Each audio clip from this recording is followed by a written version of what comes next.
Guys আমি এখন শাকপাল এসে নামলাম আর এটা হচ্ছে বাস। এই বাসে করে চলে যাওয়া যাবে। গাইস এই মুহূর্তে আমি আছি সেই চত্বরের সামনে। এটা হচ্ছে সেই চত্বরটা, দেখতে পাচ্ছেন, এটাই হচ্ছে গণভবন চত্বর বলা হয় এটাকে। তো গাইস এটা হচ্ছে আমাদের টিকিট, এটা টিকিট লেখা দেখতে পাচ্ছেন, যেটা আসলে প্রিন্ট করা। তো এটা হচ্ছে তো এটা হচ্ছে আপনার গণভবনের মূল গেট, আপনি দেখতে পাচ্ছেন। আর হ্যালো এভরিওয়ান, সবাইকে স্বাগতম জানাচ্ছি আরও একটা নতুন ভিডিওতে। এটা হচ্ছে আমাদের 22 নম্বর জেলা নাটোরের ভিডিও। তো এই মুহূর্তে এখনও আমি আছি বগুড়াতে। তো বগুড়ার যে হোটেল সেটা থেকে মাত্র বের হলাম আর এখন চলে যাব হচ্ছে নাটোরের দিকে। তো নাটোরে যাওয়ার জন্য এখান থেকে আমাকে ফার্স্ট যেতে হবে বনানী, যেটা হচ্ছে বগুড়ার একটা জায়গা। অ্যান্ড বনানী থেকে দেন আরেকটা স্টেজে যাইতে হবে, অ্যান্ড ওইখান থেকে নাটোরের বাস পাওয়া যাবে। নাটোর কিন্তু এখান থেকে খুব বেশি দূরত্ব নয়, 63 কিলোমিটারের মতো। তো এখান থেকে হচ্ছে বনানী যেটুকু সেটুকু যাইতে হয়তো 10 টাকা খরচ হবে। এখানে নর্মাল যেই লোকাল অটোগুলো আছে ওটা, আর ওইখান থেকে যে পরবর্তী স্টেশন যেখান থেকে নাটোর যাওয়া যাবে ওটা 10 টাকা, মানে মোটামুটি 20 টাকার মতো হয়তো লাগবে। তো চলুন আগে যে কাজটা করবো সেটা হচ্ছে এখান থেকে নাটোর চলে যাই, মানে নাটোর নয় বনানী চলে যাই। আর এই ভিডিওটাও হবে কিন্তু নর্মালি আমার যে নর্মাল ভিডিওগুলো আছে সেগুলোর মতোই একটা র ভিডিও। তো চলুন এটা দেখে থাকুন এবং এনজয় করতে থাকুন। এই বনানী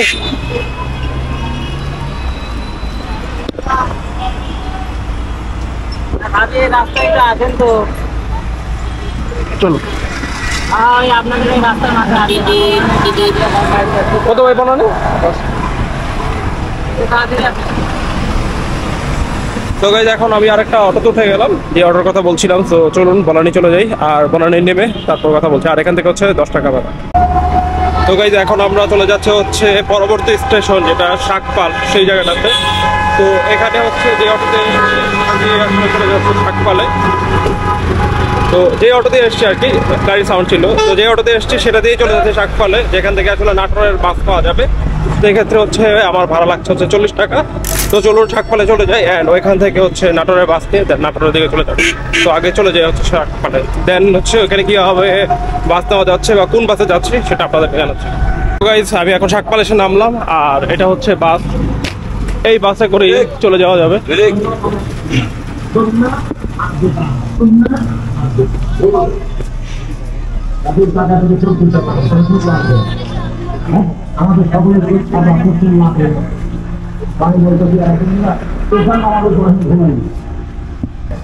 সো গাইস এখন হচ্ছে আমি এটার ভিতরে আসলাম, ভিতরে এসে বসলাম বাসে। তো এটা দিয়েই কিন্তু আমরা হচ্ছে রাজশাহী বা নাটোর যেখানে যেতে চাই না কেন চলে যাওয়া যাবে। তো যেহেতু আমি নাটোরে যাব, তো এখানে উঠেছি আর জিজ্ঞেস করেছিলাম যে এখানে আসলে কি নিচ থেকে টিকিট কাটতে হবে কিনা। বললো যে না, টিকিট নিচে থেকে কাটার প্রয়োজন নেই, এটা হচ্ছে ভিতরেই আর কি কাটবে। আমাদের টার্গেট হচ্ছে ওখানের যে একটা চত্বর আছে যেটাকে বলা হয় উত্তরা গণভবন চত্বর, ওই জায়গাটাতে নামার। তো ওইখান থেকে নামলে যেটা সুবিধা হবে, আমরা হচ্ছে এই গণভবন একদম খুব কাছ থেকেই চলে যেতে পারবো। ওটা হবে আমাদের ফার্স্ট আর কি আজকের ডেস্টিনেশন। তো এখন দেখি ওইখানে যদি নামা যায় তাহলে নামবো, আর না হলে হয়তো বা নাটোর গিয়ে দেন হচ্ছে ঘুরে পরে এখানে আসতে হবে। তো আসলে যেতে থাকি। তো এখানে মানে নামার পরেই এই মানে বাসটা পেয়ে গেছে, তাই উঠে গেছে, আর জিজ্ঞেস করিনি। তো ভাড়া যখন নিতে আসবে অবশ্যই তখন আসলে জিজ্ঞেস করবো। তো চলুন যেতে থাকি হচ্ছে আমাদের আজকের যে মূল জেলা নাটোর সেখানটাতে। সো গাইস হচ্ছে আমাদের এই বাসে ভাড়া লাগছে হচ্ছে 150 টাকা। তো আমরা যেই জায়গাটা নামার কথা বলেছিলাম গণভবন চত্বর, সেখানেই নামছি। তো বগুড়ার ওই স্ট্যান্ড থেকে, তো এখান থেকে যেতে খরচ হচ্ছে 150 টাকা। তো নেমে দেন আপনাদের সাথে আবার কথা বলছি। তো আপনাদের সাথে দেখা হবে আমার গণভবন চত্বরে নেমে। গাইস এই মুহূর্তে আমি আছি সেই চত্বরের সামনে। এটা হচ্ছে সেই চত্বরটা, দেখতে পাচ্ছেন, এটাই হচ্ছে গণভবন চত্বর বলা হয় এটাকে। তো এখান থেকে বাস থেকে নামলাম আর এখান থেকে হচ্ছে উত্তরা যে গণভবন সেটা হচ্ছে আপনার 3.3 কিলোমিটার। তো এখান থেকে রিক্সা অথবা হচ্ছে কোনো কিছু একটা নিয়ে হয়তো বা যেতে হবে। তো 3.3 কিলোমিটার তার হেঁটে যাওয়া যাবে না। তো এটাই হবে হচ্ছে আমাদের এখানকার ফার্স্ট লোকেশন। তো চলুন এখান থেকে আসলে খুঁজে দেখি যে কি দিয়ে যাওয়া যাচ্ছে, জিজ্ঞেস করি আর কি কাউকে। যাবে গণভবন কত? হ্যাঁ বলেন।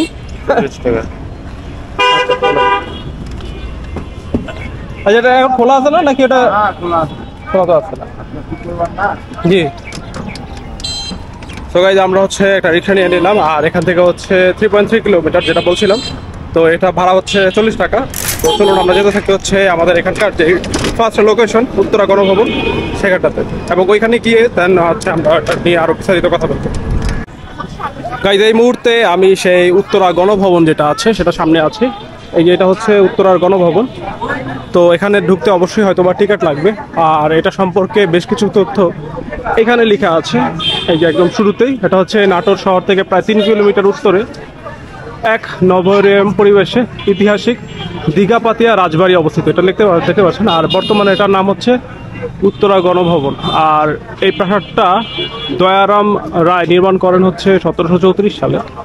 আর 1897 সালে ভূমিকম্পে প্রাসাদটা অনেকটাই ধ্বংস হয়ে যায়, এরপর আবার পুনর্নির্মাণ করে। তো এটা হচ্ছে নিয়ে মানে বহুত কিছু লেখা আছে, মানে এখানে যা যা আছে। তো এর মধ্যে উল্লেখযোগ্য যেগুলো সেগুলো আমি আপনাদেরকে একটু করে শোনাচ্ছি। যেমন হচ্ছে চারিদিকে সুউচ্চ প্রাচীর ও সুগভীর পরিবেষ্টিত এই রাজবাড়ি ছোট 12টি কারুকার্য খচিত ও দৃষ্টিনন্দন স্থাপনা নিয়ে 41.39 একর জমির উপর অবস্থিত। এটা হচ্ছে প্রায় 42 ধরতে পারেন আপনি। তো চলো না, এটা হচ্ছে আমরা যাই। আর এখানে হচ্ছে অনেক মানুষজনই আসে সেটা সম্পর্কে লিখেছে। আর এখানে হচ্ছে মূল ফটকের উপরে আছে ইতালির ফ্লোরেন্স থেকে আনা বিশাল আকার ঘড়ি। তো এগুলো হচ্ছে বিষয়। আর এখান থেকে আপনি যদি একটা টাইম দেখেন, এভরিডে হচ্ছে 10 AM to 4:40 PM। আর সাধারণ মানে আমাদের মতো বাংলাদেশি জনগণের জন্য হচ্ছে 10 টাকা, 30 টাকা। আর 60 বছরের ঊর্ধ্বের মানুষদের জন্য হচ্ছে 10 টাকা। আর বিদেশি নাগরিক ফরেন ভিজিটর হলে হচ্ছে 60 টাকা। এই হচ্ছে বিষয়। আর এখানে হচ্ছে আপনার সার্কভুক্ত দেশের যে বিষয়টা থাকে নর্মালি, এটা এখানে নেই। এটা হচ্ছে সবার জন্য 600 টাকা। তো যাই হোক, আমাদের জন্য হচ্ছে 30 টাকা, মানে 30 টাকা। তো চলুন আমরা এটার ভিতরে ঢুকি আর আগে টিকিট কেটে নিই। হ্যাঁ, কোথেকে আসছেন? আপনি কোথেকে আসছেন? আমি এই যে শহরে। ও মানে এখানে? আমার বাড়ি এখানে না, এখানে থাকে। ও আচ্ছা। আপনার বাড়ি কোথায়? আমার বাড়ি ঢাকা। ঢাকা থেকে আসিনি, আমি অনেকগুলো জেলা ঘুরে পরে দিকে আসছি। আচ্ছা, বাড়ি হচ্ছে গোবিন্দগঞ্জ গাইবান্ধা। না, আমি এখান থেকে আবার আজকেই ঢাকায় ব্যাক করবো। এটা হচ্ছে আমার লাস্ট স্টপেজ। বাসা হচ্ছে আমার ঢাকা উত্তরা। ঘুরতেছি না? হ্যাঁ হ্যাঁ হ্যাঁ। কয়টা জেলায় থাকবেন?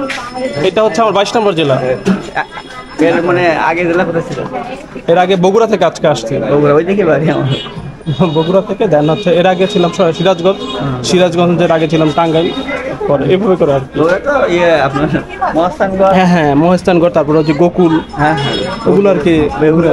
হ্যাঁ আমাদের ওই দিকে বাড়ি তো, আমার মনে করি মাটির ঢিবি। হ্যাঁ, টিকিট ইয়ে ভালো আপনার, আপনি যদি পাহাড়পুর যাইতেন ভালো লাগে। নওগাঁ। ও হ্যাঁ, নওগাঁ যাবো নেক্সট, এখন যাওয়া হয়নি। এই দুইটা হ্যাঁ একটা ভাইয়া।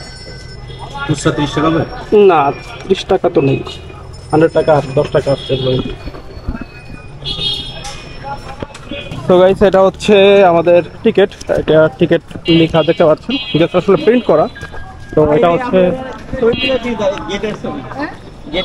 তো এটা হচ্ছে আপনার গণভবনের মূল গেট, আপনি দেখতে পাচ্ছেন। আর ওই যে ইটালির যে ঘড়িটার কথা বলা হচ্ছিল, ওইটা হচ্ছে এইটা। তো এটা হচ্ছে একদম পয়েন্ট। তো আমরা হচ্ছে এখন ভেতরে যাব, আর ভেতরে গিয়ে ভিতরের যে অবস্থাটা আছে কিরকম দেখতে সেটাও দেখব। তো চলুন ভিতরে যাওয়া যাক। ভিতরে ঢোকার আগে আরেকটা জিনিস দেখাই। এখানে হচ্ছে এরকম কামানের মতন দুই পাশে দুইটা দেওয়া আছে। এটা একদম গেটের মধ্যেই দেওয়া, এখানে একটা আর ওই পাশে একটা। তো চলুন হচ্ছে আমরা হচ্ছে ভিতরে ঢুকি।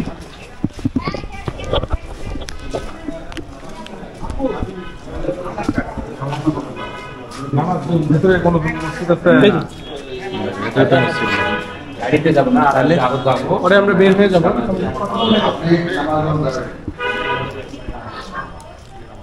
সো এখানে দেখতে পাচ্ছেন যে ফার্স্টে হচ্ছে কাচারি ভবন, পাবলিক টয়লেট, পাখি অভয়ারণ্য এবং হচ্ছে আমক্রানল ম্যাঙ্গো অর্কিড। তো এটা হচ্ছে এই পাশে। তো এগুলোতে আমরা পরে যাব, আগে হচ্ছে আমরা এই পাশটাতে যাই, সোজা এখান থেকে যেতে থাকি। এই দিকে হচ্ছে একটা রুম আছে, তো চলুন ওটা দেখে আসে। আর ভেতরে হচ্ছে অনেকগুলোই বাগান আছে।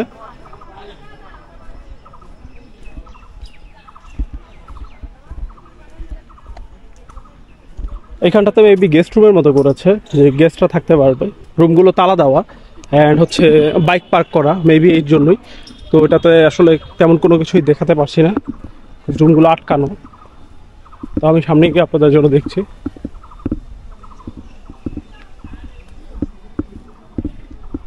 হ্যাঁ, রুমগুলো আটকানো দেখতে পাচ্ছেন। তো এগুলো সবই হচ্ছে আটকানো, আর মেবি হচ্ছে ভিতরে গাড়ি পার্কিং এর একটা এরিয়া রেখেছে। তো চলো আমরা ওই সাইডটা দিয়ে যাই। আর এই যেটা হচ্ছে অফিস, এই যে এই পাশে আমরা কিন্তু ওইটাতে দেখে আসছিলাম, আর এই পাশে এটাই হচ্ছে অফিস। তো চলো সামনে দিকে যেতে থাকি।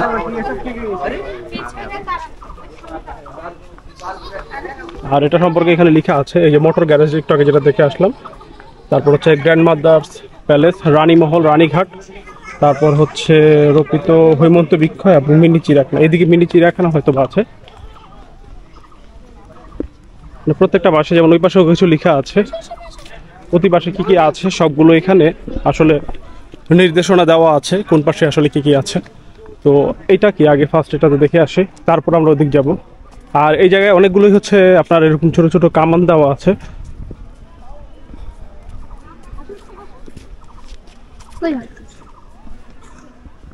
এই যে দেখতে পাচ্ছেন এটা হচ্ছে কামান, আর এটা হচ্ছে উপরের দিকের একটা রুম। অ্যান্ড এটার ব্যাপারে লেখা আছে এখানে, এটার নাম হচ্ছে কুমার প্যালেস। এই যে এটা হচ্ছে সেই কুমার প্যালেস। তো চলুন ভিতরে যাই। এই যে এটা হচ্ছে কুমার প্যালেস। ভিতরে অফ অ্যাকচুয়ালি, ভিতরে অনেক ডার্ক। আর যেটা খালি চোখে দেখা যাচ্ছে ভিতরে তেমন কোনো কিছুই আসলে রাখা নেই, জাস্ট আটকানো এমনিতে। এখানে দেখি উপরে ওঠার কোনো জায়গা আছে কিনা।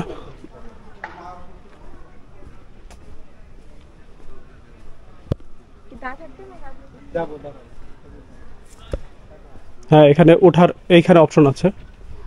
এই দিকটা হচ্ছে আপনার এই প্যালেসে ওঠার উপরে, এদিকটা আটকানো, মনে হয় না এটার ভিতরে যাওয়া যাবে।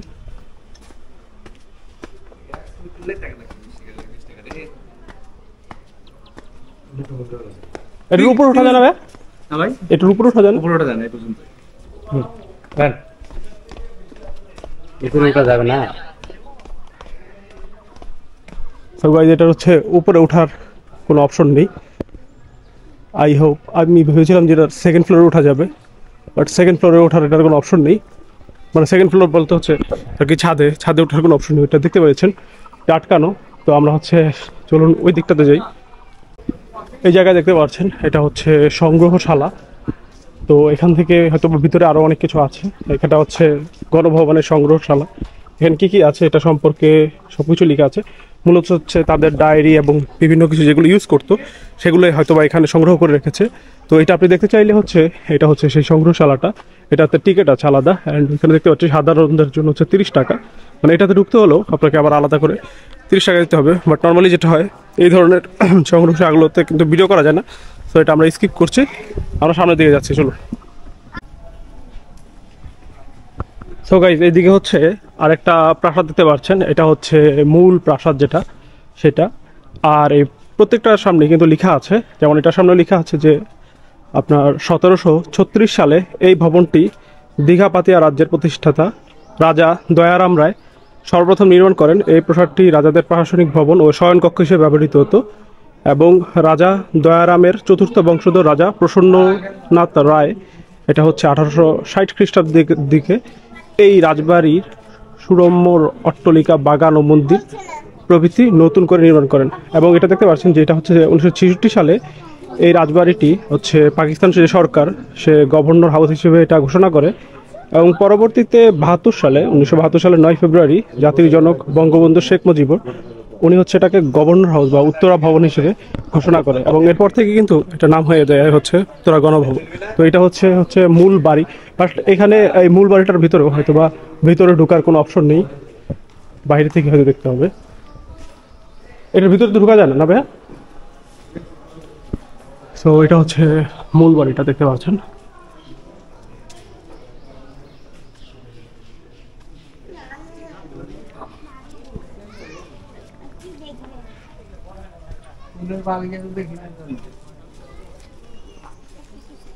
ফুলের গাছ আছে এত সুন্দর দেখলে দেখতে পাচ্ছেন, এটা কিন্তু ওই পাশ থেকে এদিকটা পুরোটাই কিন্তু হচ্ছে এটা মূল বাড়ি। এটা হচ্ছে জায়গা, আপনি চাইলে কিন্তু এই এই জায়গাগুলোতে দাঁড়িয়ে ছবি টবি তুলতে পারেন, কোনো সমস্যা নেই। এই জায়গাগুলো সুন্দর, দেখতে পাচ্ছেন এই দিকটাতে একদম এই পর্যন্ত হচ্ছে এটা সীমানা। এগুলো সবই এখন আটকানো, বাট এগুলো কিন্তু ভিতরে ঢোকার কোনো অবস্থা নেই। তো ওই পেছন দিকে আরেকটা সিঁড়ি আছে দেখা যাচ্ছে। এই পুরোটাই হচ্ছে মূল প্যালেস। আর আমরা তো ওই পাশটাতে গেলাম গাইজ। আর এই সামনের দিকে এখানে হচ্ছে, এখানে দুইটা বড় বড় কামানের এখানে প্রতিকৃতি করা আছে, আর এবং এটা হচ্ছে সেই রাজার একটা মূর্তি এখানে দেওয়া আছে। আর এটা হচ্ছে মূল বাড়িটা, যেটা আপনি দেখতে পাচ্ছেন, এটাই কিন্তু মূল বাড়ি ছিল। এই এখান থেকে শুরু করে এই পাশ দিয়ে হচ্ছে এইটুক পর্যন্ত, আর এর দিক দিয়ে হচ্ছে ওইটুক পর্যন্ত, মোটামুটি ভালোই বড় এই মানে মূল যেটা শয়নকক্ষ ছিল সেটা। তো চলো আমরা ওই পাশটা দিয়ে দেখি, ওই পাশটা দিয়ে আরও কোথাও যাওয়ার মানে জায়গা আছে কিনা। যদি থাকে তাহলে আমরা ওই দিকটাতে যাবো। দেন হচ্ছে ওই দিকটা তো একটা মিনি চিড়িয়াখানার মতো মনে হয় কিছু একটা আছে, ওই দিকটাতে যাবো। তারপর হচ্ছে ব্যাকেও মনে হয় কিছু জায়গা আছে। আচ্ছা, তাহলে আমরা ওই দিকটাতে একটু পরে যাই। চলুন আমরা ওই দিকটায় দেখি, ওই দিকটায় আর বাকি কোনো কিছু আছে কিনা। যদি দেখা থাকে ওই দিকটা শেষ করে দেন হচ্ছে আমরা এই দিকটা ঘুরে দেন হচ্ছে আমরা এখান থেকে বের হয়ে যাব। তো চলুন ওই সাইডটাতে যাওয়া যাক। এই দিকটাতে গাইজ আমি যখন হাঁটছি, এই দিকটাতে হচ্ছে এরকম একটা রাস্তা আছে, আর এখানে সুন্দর গাছ আছে, দুই পাশেই গাছ, এই পাশেও গাছ, এই পাশেও গাছ, অ্যান্ড হচ্ছে আমার পেছনেও গাছ ছিল। তো এই দিকটাতে আসলে এরকমই, এখানে আসলে তেমন কোনো কিছু মানে কোনো স্থাপনা বা এরকম কোনো কিছু নেই। জাস্ট এই পাশে হচ্ছে গিয়ে খোলা জায়গা, আর এখানে একটা লেকের মতন আছে এই পুরোটার মধ্যে, একদম এরকম পুরোটার মধ্যে লেক আছে। তো এই লেকটা দেখতে দেখতে আর দুই পাশে রাস্তার এই দুই পাশের যে গাছগুলো আছে এগুলোর মাঝখান দিয়ে আসলে এখানে হাঁটা যায়। এই জায়গাটা খুব সুন্দর, এইটুকুই। তো আমরা এখানে হাঁটতে থাকি হেঁটে হেঁটে।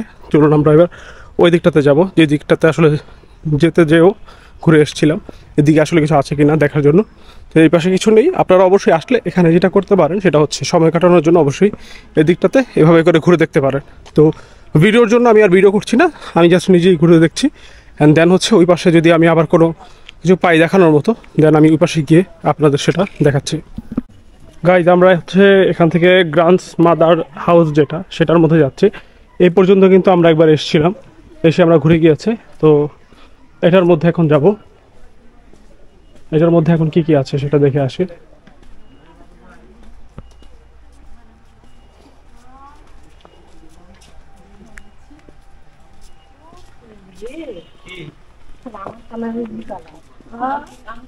আপনি এটা দেখতে পাচ্ছেন, এখানে লেখা আছে তৎকালীন সময় যেসব রানীদের রাজা মারা যেতেন অথবা যেসব রানীরা বৃদ্ধ হয়ে যেতেন তাদের জন্য এই হাউসটি বরাদ্দ ছিল, যাকে আধুনিক যুগের বৃদ্ধাশ্রমে পুরনো সংস্করণে বলা হয়ে থাকে। লেখা আছে এটা নিয়ে। তো চলুন সামনের দিকে যাই আমরা। আর এটা হচ্ছে বাগান বাড়ি। তো এখানে কি আছে দেখে নেই। এটা মেবি বৃদ্ধাশ্রম হিসেবে ইউজ করছে এখন,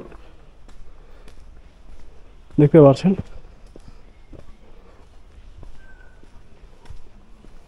সামনে পর্যন্ত যাই, তারপর যদি অপশন না থাকে তাহলে আমরা আবার ব্যাক করে আসবো।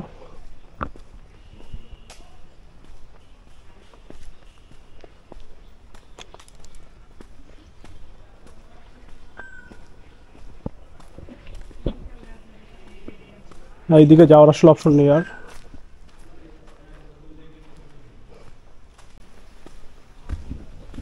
যেটা বলছিলাম এটা হচ্ছে আপনার এখন বৃদ্ধাশ্রম হিসেবে ইউজ করছে মেবি। সো দ্যাটস ওয়াই হচ্ছে এই দিকটাতে আটকানো জাস্ট এই, আর এটার মধ্যেও আসলে এই পাশটা অফ করাই মেবি। ওই দিকটাতে হচ্ছে আপনার দরজা বের হওয়ার বা ঢোকার, আর এখানে একটা দরজা আছে, বাট এই দিককার এই দরজাগুলো সব আটকানো, অফ করে রাখা হয়েছে। বা এটা হয়তো বা ব্যবহারই করছেন এমন হতে পারে, বাট মনে হচ্ছিল কথা শোনা যাচ্ছে ভিতরে মানুষজন আছে। যাই হোক, এটা হচ্ছে রানীমহল বাগান এইদিকে। তো চলুন, এটা হচ্ছে বাগান বাড়ি, এটা দেখা যাক। এখানে একটা রুম দেখতে পাচ্ছেন, রুমটা খোলা বাট হচ্ছে সুন্দর এরকম একটা পরিবেশ। মেবি এখানে বসে আড্ডা দিত।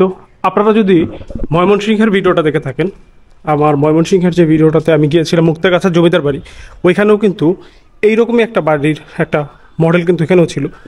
আমি জানি না এক্স্যাক্টলি এটার কাজটা কি, মেবি এখানে তখন ফুল গাছ রেখেছে, এখন এরকম ফুল রাখতো নাকি নিজেরা এসে কোনো একটা কাজে বসতো এটা আমার জানা নেই, বাট এরকম বাড়ি করে যে নিয়ে মানে তাদের একটা প্রচলন আছে, সেইটা কিন্তু আমরা ওইখানেও দেখেছি, এখানেও আছে। তো অবশ্যই এটা হয়তো কোনো একটা কাজেই ব্যবহার করে, অবশ্যই তো এমনি এমনি করেনি। তো যাই হোক, তো চলুন আমরা সামনের দিকে যেতে থাকি।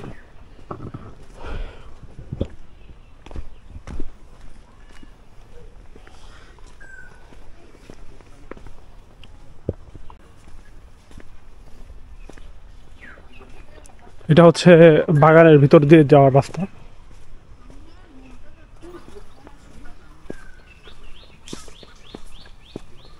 পুরোটা এই জায়গায় শুধু বাগান, এই জায়গায় দেখতে পাচ্ছেন বিভিন্ন রকম ফুল। এপাশে হচ্ছে লেকের মতো আছে এবং এই জায়গায় একটা আপনার ঘাট বাঁধানো আছে, এটা হচ্ছে লেক। ঘাট কয়েকটা ঘাটি আছে, ওইদিকে একটা আছে, এই একটা আছে, এই সামনে হয়তো আছে, হ্যাঁ সামনেও একটা আছে, কয়েকটা ঘাটি আছে এখানে।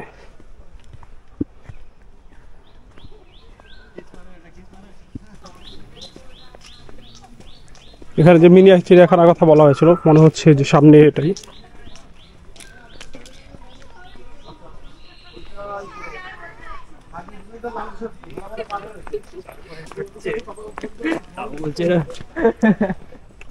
এখানে লেখা আছে বেশ কিছু নির্দেশনা বলি, সেটা হচ্ছে নাম্বার 1 হচ্ছে পশু পাখিকে কোনো প্রকার খাবার দেওয়া যাবে না, ঢিল ছোড়া যাবে না, নিরাপত্তা বেষ্টনী যেটা আছে মানে এই যে গ্রিলটা এটা পার হওয়া যাবে না, পাখিদের এবং পশু পাখিদের হচ্ছে উত্ত্যক্ত করা যাবে না, এবং সহিত মানবিক আচরণ করতে হবে। তো যাই হোক, এগুলোই লেখা আছে, যেটা আসলে বেসিক বিষয়। অ্যাজ এ বেসিক পার্সন হলে আপনার আসলে এটা না পড়লেও চলবে, কাজ একটা বেসিক মানুষ এগুলো কখনোই কাজ করবে না যদি না আপনার মাথায় একটু সমস্যা থাকে। যাই হোক, আমরা দেখতে থাকি। এখানে দেখতে পাচ্ছেন যে ওইখানে একটা হরিণ আছে, এটা আসলে পুরোটাই হরিণ। আমরা দেখি সামনে আর কিছু আছে কিনা, ওইদিকেও মেবি একটা খাতা আছে। এখানে হচ্ছে হরিণ সব, এবং এটা কি হরিণ এটা সম্পর্কে এখানে লেখা আছে, এটা হচ্ছে চিত্রা হরিণ, আর এটার আয়ুকাল হচ্ছে 8 থেকে 14 বছর, এখানে দেখতে পাচ্ছেন। আর হরিণের মধ্যে সন্ধ্যা, মালতী, শ্যামল, শ্যামা, শুক্লা, রত্না, এই যে এখানে অনেক হরিণ আছে, এই যে দেখতে পাচ্ছেন এখানে অনেকগুলো হরিণ একসাথে ঘোরাঘুরি করছে। ওইদিকেও একটা হরিণ আছে, এগুলোই হরিণ আছে এখানে অনেক বেশি। আমরা হচ্ছে এবার ওই দিকটাতে যাই, ওইখানেও মেবি একটা দুইটা খাঁচা আছে। এর আগেও আমরা যখন গিয়েছি, এটা হচ্ছে মহেরা জমিদার বাড়ি, আপনারা যদি টাঙ্গাইলের ভিডিওটা দেখে থাকেন, মহেরা জমিদার বাড়িতেও কিন্তু এরকম একটা ছোট চিড়িয়াখানা ছিল। আর এটা বোঝা যায় যে যারা জমিদার ছিল তাদের কিন্তু পশু পাখি পালার একটা শখ ছিল, যার কারণেই ওগুলোকেই পরবর্তীতে আসলে চিড়িয়াখানায় রূপান্তর করা হয়েছে, মিনি চিড়িয়াখানা টাইপ হয়ে গেছে ওইগুলোকে দেখেই। তো এখানে দেখতে পাচ্ছেন এটা হচ্ছে ময়ূর, এই যে ময়ূর।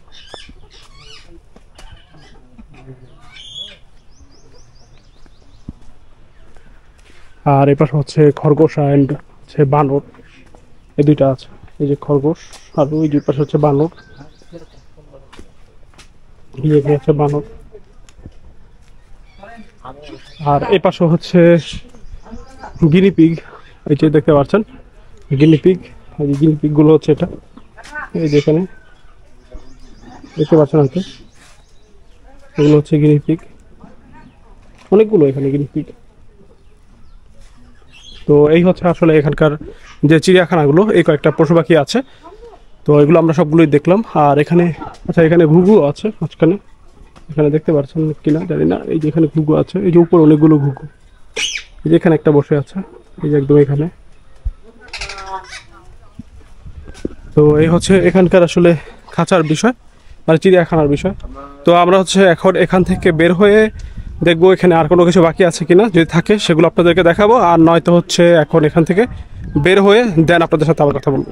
আমাদের কিন্তু এটা অলমোস্ট দেখা শেষ, বলেছিলাম যেখানে বের হয়ে যাব, বাট একটা জিনিস কিন্তু দেখুন আপনাদের মিস হয়ে গিয়েছে, সেটা হচ্ছে এখানে কাচারি ভবন একটা জায়গা আছে, অ্যান্ড এটা আপনি দেখতে পারবেন হচ্ছে কাচারি ভবন, সেটা হচ্ছে যে এটা। এবং কাচারি ভবন সম্পর্কে এখানে এক লাইনে লেখাও আছে লেখাটার কাছাকাছি গেলে আপনারা দেখতে পারেন, এবং প্রতিটা লিখে কিন্তু বাংলা ইংরেজি দুইটাই অপশনই আছে। কাচারি ভবনের ব্যাপারে লেখা আছে এই ভবনটিতে রাজার আমলে খাজনা আদায় হতো। এই ভবনটি ছিল রাজবাড়ির ভেতরের অংশ, কিন্তু মূল অংশের বাইরের অংশ। কারণ এটা মূল বাড়ি কিন্তু ওইদিকে, অ্যান্ড এটা হচ্ছে বাইরের দিকে ছিল। আর এটা হচ্ছে সেই কাচারি বাড়িটা।